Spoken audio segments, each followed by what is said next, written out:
ଦେଖାହେଲା କଥା ହେବା ତାପରେ ଆଗକୁ ଆଗେଇବା। ଏଟା ପାଗଲଟା ନିଶ୍ଚୟ। ଛି ଛି ମୋ କଥା ଶୁଣି ସାରିବା ପରେ ତମେ ବି ପାଗଳି ହେଇଯିବ। କଣ କହିବାର ଅଛି କୁହନ୍ତୁ। ସେମିତିରେ ମୁଁ ବହୁତ ଟେନସନରେ ଅଛି।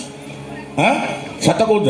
ହଁ ଚମକିବନି? ନା ସତ କହୁଛ? ସତ କହୁଛି ବା। ହଁ କି ଆଶ୍ଚର୍ଯ୍ୟ ଲୋକ ଆପଣ। କହିଲେ ନା ସେମିତିରେ ମୁଁ ବହୁତ ଟେନସନରେ ଅଛି ବୋଲି। କାହିଁକି? ମୋ ଭାଉଜ ଗର୍ଭବତୀ ଥିଲେ। ଜାଣେ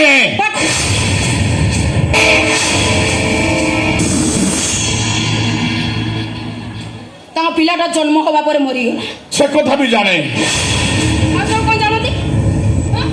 ଆଉ ସବୁ କଣ ଜାଣନ୍ତି କୁହନ୍ତୁ। ତମ ଭାଉଜ ଜୀବନ କାଳ ଭିତରେ ଆଉ କେବେ ମା ହେଇପାରିବନି। ଏ କଥା ଆପଣ କେମିତି ଜାଣିଲେ? ଯୋଉଟା ମୁଁ ଜାଣିଛି ସେଟା ତମେ ଜାଣିନ, କିନ୍ତୁ ପରିବାର ଭିତରେ କେହି ଜାଣିନାହାନ୍ତି। ତମ ଭାଉଜଙ୍କ ଛୁଆଟା ଏମିତି ସେମିତି କି କୌଣସି ରୋଗରେ ମରିନି। ତାକୁ ବିଷ ଇଞ୍ଜେକ୍ସନ ଦେଇ ମାରି ଦିଆଯାଇଛି।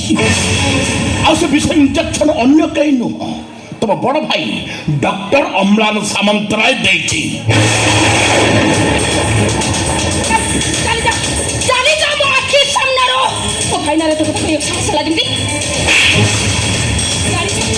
ଜାଣିଛ ମୋ ଭାଇ ଯଦି କଥା ଜାଣିବେ ତମ ଅବସ୍ଥା କଣ ହବ ଚିନ୍ତା କରିପାରୁଛ ତ?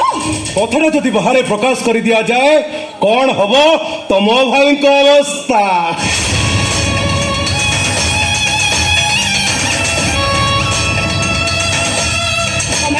ତମେ ଏଠି ଚିହ୍ନି ପାରିଲ ତାହେଲେ? ଓ ସେଦିନ କଲେଜରେ ଖାଇଥିବା ଶକ୍ତ ଚାପୁଡାଟା ଭୁଲିଗଲଣି ବୋଧେ। भाईरे ये लड़की नहीं, ये माई सिंह है। ଅପେକ୍ଷା କର ଭାଇ, ମାଇ ସିଂହଟା କେମିତି ବିଲେଇ ହଉଛି ତମେ ଦେଖ। ଏଇ ଦେଖ ଶ୍ରାବଣୀ ସାମନ୍ତ ରାୟ।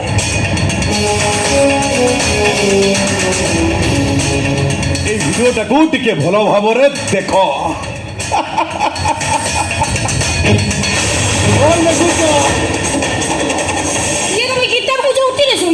तापरे ताको नवजात कुनी पुड़ा तम पाखु सोईची। तापरे मो बड़ भाई ताको इंजेक्शन दउचंती। अरे से इंजेक्शन टाକୁ ଟିକେ जूम କରି ଦେଖ ସେଥିରେ କଣ ଲେଖା ହେଇଛି।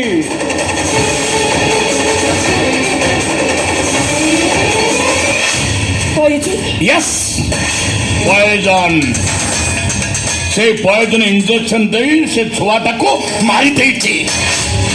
से इंजेक्शन टा तुम भाई का हाथ को बढ़ाई थीवा लोकोटा किए चिन्हिला।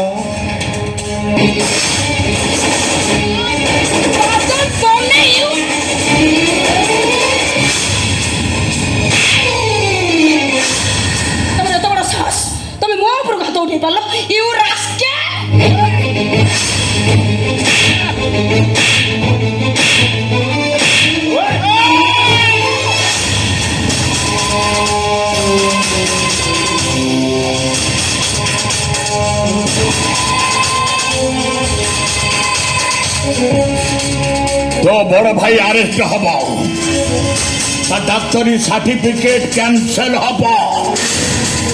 आता एते बड़ नर्सिंग होम सीज है गोटे 25 केजिया ताला धुलिब। नर्सिंग होम रे नकली इंजेक्शन व्यवहार करुवा अपराध तुम भाई तो निश्चय जेल हम। और एक कथा जदि बाहर प्रकाश कर दिया जाए लोक मैंने ठेला पथर मारी तुम डाक्तर भाईटा को मारी देवे। नहीं तो सेमिति कोनी मो बड़ भाई हम घर रो मझी खुंड से हम बड़ भाई नु हम भाई भौणी को बापा ताकर कि छई गले ना हम घर ऊपर थिबा छातडा भुसुड़ी पड़िबो बर्बाद हे जबो हमें बर्बाद हे जबो हम परिवार सेमिति रे हम सोनार संसार कम बड़ झड़टे ही बोई जाइने। ए समय रे मो भाई रो किछि हे गले ना बर्बाद हो जाइए ये बादल बहिदार जीवन। मने पका श्रावणी तू से दिन मते कॉलेज रे थप्पड़ मारी नथिलु जे तो भाई को कही कॉलेज रु मते बाहर कर देइथिलु।